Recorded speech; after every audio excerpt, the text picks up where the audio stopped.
नमस्कार। आइए सुनते हैं मुंशी प्रेमचंद जी की लिखी कहानी अपनी करनी। आह अभागा में मेरे कर्मों के फल ने आज यह दिन दिखाए कि अपमान भी मेरे ऊपर हंसता है। और यह सब मैंने अपने हाथों किया। शैतान के सिर इल्जाम क्यों दूं? किस्मत को खरी खोटी क्यों सुनाऊं? होनी को क्यों रोऊं? जो कुछ किया मैंने जानते और बूझते हुए किया। अभी 1 साल गुजरा जब मैं भाग्यशाली था, प्रतिष्ठित था और समृद्धि मेरी चेरी थी। दुनिया की नेमतें मेरे सामने हाथ बांधे खड़ी थी, लेकिन आज बदनामी और कंगाली और शर्मिंदगी मेरे दुर्दशा पर आंसू बहाती है। मैं ऊंचे खानदान का बहुत पढ़ा लिखा आदमी था, फारसी का मुल्ला, संस्कृत का पंडित, अंग्रेजी का ग्रेजुएट। अपने मुंह मियाँ मिट्ठू क्यों बनूं? लेकिन रूप भी मुझको मिला था, इतना कि दूसरे मुझसे ईर्ष्या कर सकते थे। गरज एक इंसान को खुशी के साथ जिंदगी बसर करने के लिए जितनी अच्छी चीज़ों की ज़रूरत हो सकती है, वह सब मुझे हासिल थी। सेहत का यह हाल कि मुझे कभी सर दर्द की भी शिकायत नहीं हुई। फिटन की सैर, दरिया की दिल फरेबियाँ, पहाड़ के सुंदर दृश्य, उन खुशियों का जिक्र ही तकलीफ देह है। क्या मज़े की जिंदगी थी। आह, यहाँ तक तो अपना दर्द दिल सुना सकता हूँ, लेकिन इसके आगे फिर होंठों पर खामोशी की मोहर लगी हुई है। एक सती स्वाधी पति प्राणा स्त्री और 2 गुलाब के फूल से बच्चे इंसान के लिए जिन खुशियों, आरजुओं, हौसलों और दिल फरेबियों का खजाना हो सकते हैं, वह सब मुझे प्राप्त था। मैं इस योग्य नहीं कि उस पवित्र स्त्री का नाम जबान पर लाऊं। मैं इस योग्य नहीं कि अपने को उन लड़कों का बाप कह सकूं। मगर नसीब का कुछ ऐसा खेल था कि मैंने उन बेहिस्ती नेमतों की कद्र न की। जिस औरत ने मेरे हुक्म और अपनी इच्छा में कभी कोई भेद नहीं किया, जो मेरी सारी बुराइयों के बावजूद कभी शिकायत का एक हर्फ जबान पर नहीं लाई, जिसका गुस्सा कभी आंखों से आगे नहीं बढ़ने पाया। गुस्सा क्या था, कुंवार की बरखा थी। 2-4 हल्की हल्की बूंदें पड़ी और फिर आसमान साफ हो गया। अपनी दीवानगी के नशे में मैंने उस देवी की कद्र न की। मैंने उसे जलाया, रुलाया, तड़पाया। मैंने उसके साथ दगा की। आह, जब मैं 2-2 बजे रात को घर लौटता था तो मुझे कैसे कैसे बहाने सूझते थे, नित नए हीले गढ़ता था। शायद विद्यार्थी जीवन में जब बैंड के मजे से मदरसे जाने की इजाज़त न देते थे, उस वक्त भी बुद्धि इतनी परखर न थी। और क्या उस क्षमा की देवी को मेरी बातों पर यकीन आता था? वह भोली थी मगर ऐसी नादान न थी। मेरी खुमार भरी आंखें और मेरे उथले भाव और मेरे झूठे प्रेम प्रदर्शन का रहस्य क्या उससे छिपा रह सकता था? लेकिन उसकी रग रग में शराफत भरी हुई थी। कोई कमीना ख्याल उसकी जबान पर नहीं आ सकता था। वह उन बातों का जिक्र करके या अपने संदेहों को खुले आम दिखलाकर हमारे पवित्र संबंध में खिंचाव या बदमजगी पैदा करना बहुत अनुचित समझती थी। मुझे उसके विचार उसके माथे पर लिखे मालूम होते थे। उन बदमगजियों के मुकाबले में उसे जलना और रोना ज़्यादा पसंद था। शायद वह समझती थी कि मेरा नशा खुद ब खुद उतर जाएगा। काश इस शराफत के बदले उसके स्वभाव में कुछ ओछापन और अनुदारता भी होती। काश वह अपने अधिकारों को अपने हाथ में रखना जानती। काश वह इतनी सीधी न होती। काश वह अपने मन के भावों को छिपाने में इतनी कुशल न होती।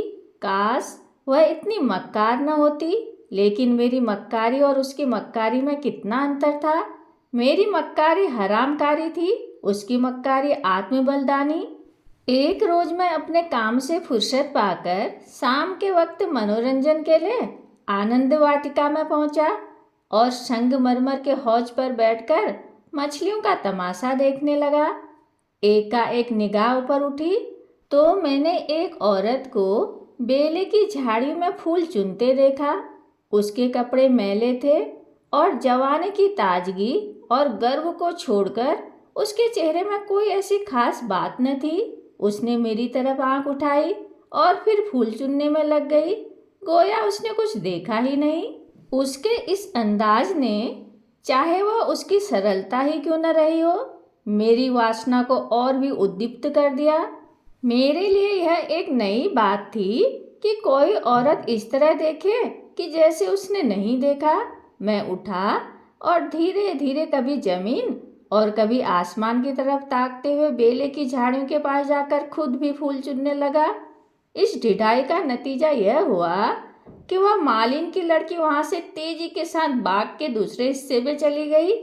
उस दिन से मालूम नहीं हुआ कौन सा आकर्षण था जो मुझे रोज शाम के वक्त आनंद वाटिका की तरफ खींच ले जाता। उसे मोहब्बत हरगिज नहीं कह सकते। अगर मुझे उस वक्त भगवान न करे उस लड़की के बारे में कोई शोक समाचार मिलता तो शायद मेरी आंखों से आंसू भी न निकले। जोगिया धारण करने की तो चर्चा ही व्यर्थ है। मैं रोज जाता और नए नए रूप धरकर जाता, लेकिन जिस प्रकृति ने मुझे अच्छा रूप रंग दिया था उसी ने मुझे वाचालता से वंचित भी कर रखा था। मैं रोज जाता और रोज लौट जाता, प्रेम की मंजिल में एक कदम भी आगे न बढ़ पाता था। हाँ, इतना अलबत्ता हो गया कि उसे वह पहली सी झिझक न रही। आखिर इस शांतिपूर्ण नीति को सफल न होते देख मैंने एक नई युक्ति सोची। एक रोज मैं अपने साथ अपने शैतान बुलडॉग टॉमी को भी लेता गया। जब शाम हो गई और वह मेरे धैर्य का नाश करने वाली फूलों से आंचल भरकर अपने घर की ओर जाने लगी तो मैंने अपने बुलडॉग को धीरे से इशारा कर दिया। बुलडॉग उसकी तरफ बाज की तरह झपटा। फूलमती ने एक चीख मारी, 2-4 कदम दौड़ी और जमीन पर गिर पड़ी। अब मैं छड़ी हिलाता, बुलडॉग की तरफ गुस्से भरी आंखों से देखता और हाँ हाँ चिल्लाता हुआ दौड़ा और उसे जोर से 2-3 डंडे लगाए। फिर मैंने बिखरे हुए फूलों को समेटा, सहमी हुई औरत का हाथ पकड़कर बिठा दिया और बहुत लज्जित और दुखी भाव से बोला, यह कितना बड़ा बदमाश है, अब इसे अपने साथ कभी नहीं लाऊंगा। तुम्हें इसने काट तो नहीं लिया? फूलमती ने चादर से सर को ढांकते हुए कहा, तुम ना आ जाते तो वह मुझे नोच डालता। मेरे तो जैसे मन मन भर में पैर हो गए थे। मेरा कलेजा तो अभी तक धड़क रहा है। यह तीर लक्ष्य पर बैठा। खामोशी की मोहर टूट गई।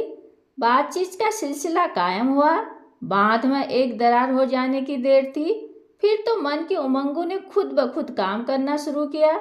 मैंने जैसे जैसे जाल फैलाए, जैसे जैसे स्वांग रचे, वह रंगीन तबीयत के लोग खूब जानते हैं। और यह सब क्यों? मोहब्बत से नहीं, सिर्फ जरा देर दिल को खुश करने के लिए, सिर्फ उसके भरे पूरे शरीर और भोलेपन पर रीझ कर।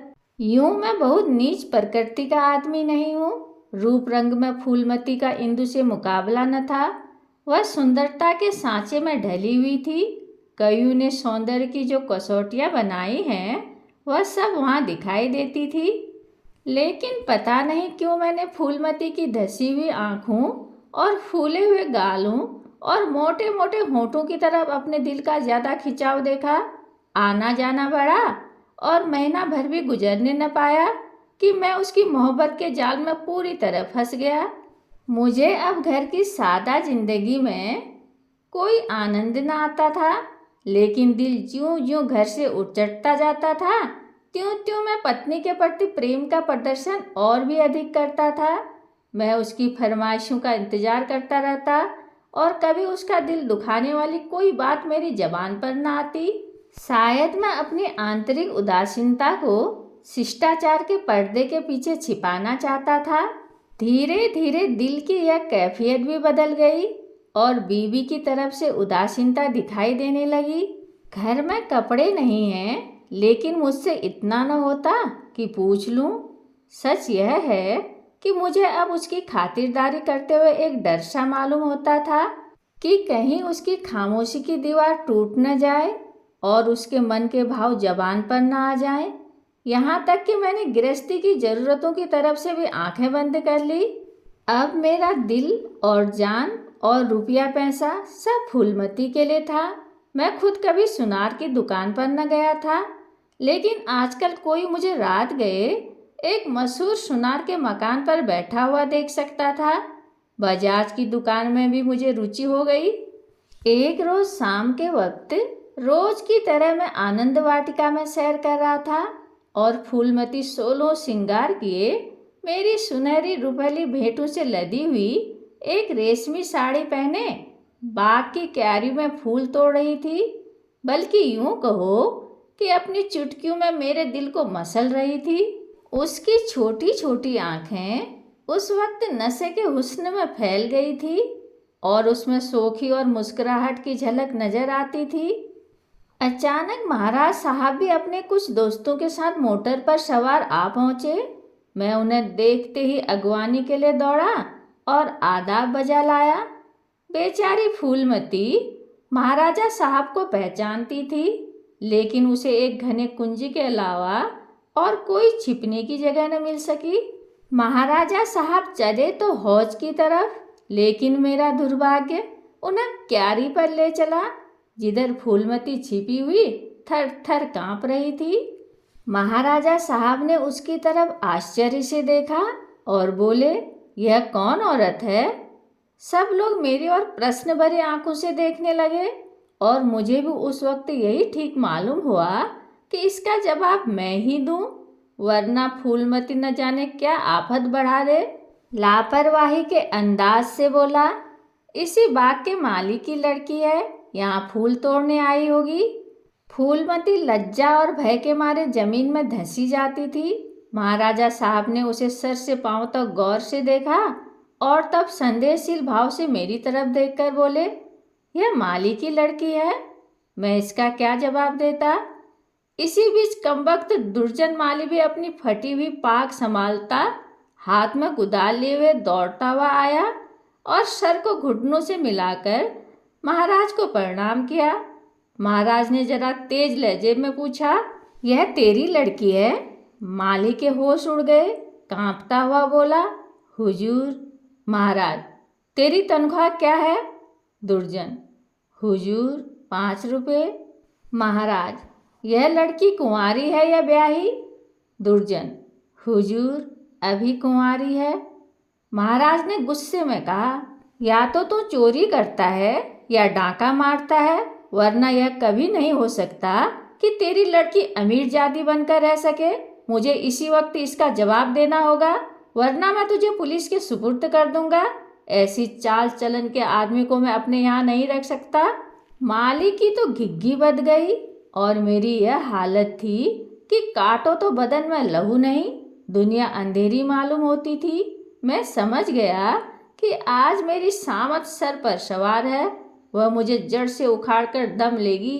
महाराजा साहब ने माली को जोर से डांट कर पूछा, तू खामोश क्यों है? बोलता क्यों नहीं? दुर्जन फूट फूट कर रोने लगा। जब जरा आवाज़ सुधरी तो बोला, हुजूर, बाप दादे से सरकार का नमक खाता हूँ, अब मेरे बुढ़ापे पर दया कीजिए। यह सब मेरे फूटे नसीबों का फेर है धर्मावतार। इस छोकरी ने मेरी नाक कटा दी, कुल का नाम मिटा दिया। अब मैं कहीं मुंह दिखाने लायक नहीं हूँ। इसको सब तरह से समझा बुझा कर हार गया हुजूर, लेकिन मेरी बात सुनती ही नहीं तो क्या करूँ? हुजूर माई बाप हैं, आपसे क्या पर्दा करूँ? उसे अब अमीरों के साथ रहना अच्छा लगता है, और आजकल के रईसों और अमीरों को क्या कहूँ, दीन बंधु सब जानते हैं। महाराजा साहब ने जरा देर गौर करके पूछा, क्या उसका किसी सरकारी नौकर से संबंध है? दुर्जन ने सर झुकाकर कहा, हुजूर।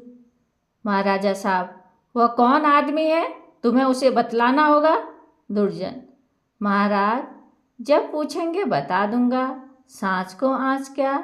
मैंने तो समझा था कि इसी वक्त सारा पर्दाफाश हुआ जाता है, लेकिन महाराजा साहब ने अपने दरबार के किसी मुलाजिम की इज्जत को इस तरह मिट्टी में मिलाना ठीक नहीं समझा। वे वहाँ से टहलते हुए बोटर पर बैठकर महल की तरफ चले। इस मनहूस वाक़ये के 1 हफ्ते बाद जब एक रोज़ मैं दरबार से लौटा तो मुझे अपने घर में से एक बूढ़ी औरत बाहर निकलती हुई दिखाई दी। उसे देखकर मैं ठिठका। उसके चेहरे पर बनावटी भोलापन था, जो कुटनियों के चेहरे की खास बात है। मैंने उसे डांट कर पूछा, तू कौन है? यहाँ क्यों आई है? बुढ़िया ने दोनों हाथ उठाकर मेरी बलाएं ली और बोली, बेटा, नाराज न हो, गरीब भिखारी हूँ, मालकिन का सुहाग भरपूर रहे। उसे जैसा सुनती थी वैसा ही पाया। यह कहकर उसने जल्दी से कदम उठाए और बाहर चली गई। मेरे गुस्से का पारा चढ़ा। मैंने घर जाकर पूछा, यह कौन औरत थी? मेरी बीवी ने सर झुकाए धीरे से जवाब दिया, क्या जानूं, कोई भिखारिन थी। मैंने कहा, भिखारिनों की सूरत ऐसी नहीं हुआ करती, यह तो मुझे कुटनी सी नजर आती है। साफ साफ बताओ उसके यहाँ आने का क्या मतलब था। लेकिन बजाय कि इस संदेह भरी बातों को सुनकर मेरी बीवी गर्व से सिर उठाए और मेरी तरफ उपेक्षा भरी आंखों से देखकर अपनी साफ दिली का सबूत दे, उसने सर झुकाए हुए जवाब दिया, मैं उसके पेट में थोड़ी ही बैठी थी, भीख मांगने आई थी, भीख दे दी। किसी के दिल का हाल कोई क्या जाने। उसके लहजे और अंदाज से पता चलता था कि वह जितना जबान से कहती है उससे ज़्यादा उसके दिल में है। झूठा आरोप लगाने की कला में वह अभी बिल्कुल कच्ची थी, वरना तिरिया चरित्र की था किसे मिलती है। मैं देख रहा था कि उसके हाथ पांव थरथरा रहे हैं। मैंने झपट कर उसका हाथ पकड़ा और उसके सिर को ऊपर उठाकर बड़े गंभीर क्रोध से बोला, इंदु, तुम जानती हो कि मुझे तुम्हारा कितना एतबार है, लेकिन अगर तुमने इसी वक्त सारी घटना सच सच न बता दी तो मैं नहीं कह सकता कि इसका नतीजा क्या होगा। तुम्हारा ढंग बतलाता है कि कुछ न कुछ दाल में काला जरूर है। यह खूब समझ रखो कि मैं अपनी इज्जत को तुम्हारी और अपनी जानों से ज़्यादा अजीज समझता हूँ। मेरे लिए यह डूब मरने की जगह है कि मैं अपनी बीवी से इस तरह की बातें करूँ, उसकी ओर से मेरे दिल में संदेह पैदा हो। मुझे अब ज़्यादा सब्र की गुंजाइश नहीं है। बोलो, क्या बात है। इंदुमती मेरे पैरों पर गिर पड़ी और रोकर बोली, मेरा कसूर माफ़ कर दो। मैंने गरज कर कहा, वह कौन सा कसूर है? इंदुमती ने संभल कर जवाब दिया, तुम अपने दिल में इस वक्त जो ख्याल कर रहे हो उसे एक पल के लिए भी वहाँ न रहने दो, वरना समझ लो कि आज ही इस जिंदगी का खात्मा है। मुझे नहीं मालूम था कि तुमने मेरे ऊपर जो जुल्म किए हैं उन्हें मैंने किस तरह झेला है और अब भी सब कुछ झेलने के लिए तैयार हूँ। मेरा सर तुम्हारे पैरों पर है, जिस तरह रखोगे रहूँगी। लेकिन आज मुझे मालूम हुआ कि जैसे तुम खुद हो वैसा ही दूसरों को समझते हो। मुझसे भूल अवश्य हुई है, लेकिन उस भूल की यह सजा नहीं कि तुम मुझ पर ऐसे संदेह करो। मैंने उस औरत की बातों में आकर अपने सारे घर का चिट्ठा बयान कर दिया। मैं समझती थी कि मुझे ऐसा नहीं करना चाहिए, लेकिन कुछ तो उस औरत की हमदर्दी और कुछ मेरे अंदर सुलगती हुई आग ने मुझसे यह भूल करवाई, और इसके लिए तुम जो सजा दो वह मेरे सर आँखों पर। मेरा गुस्सा जरा धीमा हुआ। बोला, तुमने उससे क्या कहा? इंदुमती ने जवाब दिया, घर का जो कुछ हाल है, तुम्हारी बेवफाई, तुम्हारी लापरवाही, तुम्हारा घर की ज़रूरतों की फिक्र न रखना, अपनी बेवकूफ़ी का क्या कहूँ। मैंने उसे यहाँ तक कह दिया कि इधर 3 महीनों से उन्होंने घर के लिए कुछ खर्च भी नहीं दिया और इसकी चोट मेरे गहनों पर पड़ी। तुम्हें शायद मालूम नहीं कि इन 3 महीनों में मेरे 450 रुपये के जेवर बिक गए। न मालूम क्यों मैं उससे यह सब कुछ कहती गई। जब इंसान का दिल जलता है तो जबान तक आँच आ ही जाती है। मगर मुझसे जो कुछ खता हुई उससे कई गुनी सख्त सज़ा तुमने मुझे दी है। मेरा बयान लेने का भी सब्र न हुआ। खैर, तुम्हारे दिल की कैफियत मुझे मालूम हो गई। तुम्हारा दिल मेरी तरफ से साफ नहीं है। तुम्हें मुझ पर विश्वास नहीं रहा, वरना एक भिखारिन औरत के घर से निकलने पर तुम्हें ऐसे सुबह क्यों होते। मैं सर पर हाथ रखकर बैठ गया। मालूम हो गया कि तबाही के सामान पूरे हुए जाते हैं। दूसरे दिन मैं यूं ही दफ्तर में पहुंचा, चौकीदार ने आकर कहा, महाराज साहब ने आपको याद किया है। मैं तो अपनी किस्मत का फैसला पहले से ही किए बैठा था। मैं खूब समझ गया था कि वह बुढ़िया खुफिया पुलिस की कोई मुखबिर है जो मेरे घरेलू मामलों की जांच के लिए तैनात हुई होगी। कल उसकी रिपोर्ट आई होगी और आज मेरी तलबी है। खौफ से सहमा हुआ, लेकिन दिल को किसी तरह संभाले हुए कि जो कुछ सर पर पड़ेगी देखा जाएगा, अभी से क्यों जान दूं, मैं महाराजा की खिदमत में पहुंचा। वह इस वक्त अपने पूजा के कमरे में अकेले बैठे हुए थे। कागजों का एक ढेर इधर उधर फैला हुआ था और वह खुद किसी ख्याल में डूबे हुए थे। मुझे देखते हुए मेरी तरफ मुखातिब हुए। उनके चेहरे पर नाराजगी के लक्षण दिखाई दिए। बोले, कुंवर श्याम सिंह, मुझे बहुत अफसोस है कि तुम्हारी बाबत मुझे जो बातें मालूम हुई वह मुझे इस बात के लिए मजबूर करती हैं कि तुम्हारे साथ सख्ती का बर्ताव किया जाए। तुम मेरे पुराने वसीकादार हो और तुम्हें यह गौरव कई पीढ़ियों से प्राप्त है। तुम्हारे बुजुर्गों ने हमारे खानदान की जान लगाकर सेवाएं की हैं और उन्हीं के सिले में यह वसीका दिया गया है। लेकिन तुमने अपनी हरकतों से अपने को इस कृपा के योग्य नहीं रखा। तुम्हें इसलिए वसीका मिलता था कि तुम अपने खानदान की परवरिश करो, अपने लड़कों को इस योग्य बनाओ कि वह राज्य की कुछ खिदमत कर सकें, उन्हें शारीरिक और नैतिक शिक्षा दो ताकि तुम्हारी जात से रियासत की भलाई हो, न कि इसलिए कि तुम इन रुपयों को बेहुदा ऐश पस्ती और हरामकारी में खर्च करो। मुझे इस बात से बहुत तकलीफ होती है कि तुमने अब अपने बाल बच्चों की परवरिश की जिम्मेदारी से भी अपने को मुक्त समझ लिया है। अगर तुम्हारा यही ढंग रहा तो यकीनन वसीकादारों का यह पुराना खानदान मिट जाएगा। इसलिए आज से हमने तुम्हारा नाम वसीकादारों की फहरिस्त से खारिज कर दिया और तुम्हारी जगह तुम्हारी बीवी का नाम दर्ज किया गया। वह अपने लड़कों को पालने पोसने की जिम्मेदार है। तुम्हारा नाम रियासत के मालियों की फेहरिस्त में लिया जाएगा। तुमने अपने को इसी के योग्य सिद्ध किया है और मुझे उम्मीद है कि यह तबादला तुम्हें नागवार न होगा। बस जाओ और मुमकिन हो तो अपने किए पर पछताओ। मुझे कुछ कहने का साहस न हुआ। मैंने बहुत धैर्यपूर्वक अपने किस्मत का यह फैसला सुना और घर की तरफ चला। लेकिन 2 ही 4 कदम चला था कि अचानक ख्याल आया, किसके घर जा रहे हो? तुम्हारा घर अब कहाँ है? मैं उल्टे कदम लौटा। जिस घर का मैं राजा था वहाँ दूसरों का आश्रित बनकर मुझसे नहीं रहा जाएगा, और रहा भी जाए तो मुझे रहना चाहिए। मेरा आचरण निश्चय ही अनुचित था, लेकिन मेरी नैतिक संवेदना अभी उतनी थोथी न हुई थी। मैंने पक्का इरादा कर लिया कि इसी वक्त इस शहर से भाग जाना मुनासिब है, वरना बात फैलते ही हमदर्दों और बुरा चेतने वालों का एक जमघट हालचाल पूछने के लिए आ जाएगा। दूसरों की सूखी हमदर्दियाँ सुननी पड़ेंगी जिनके पर्दे में खुशी झलकती होगी।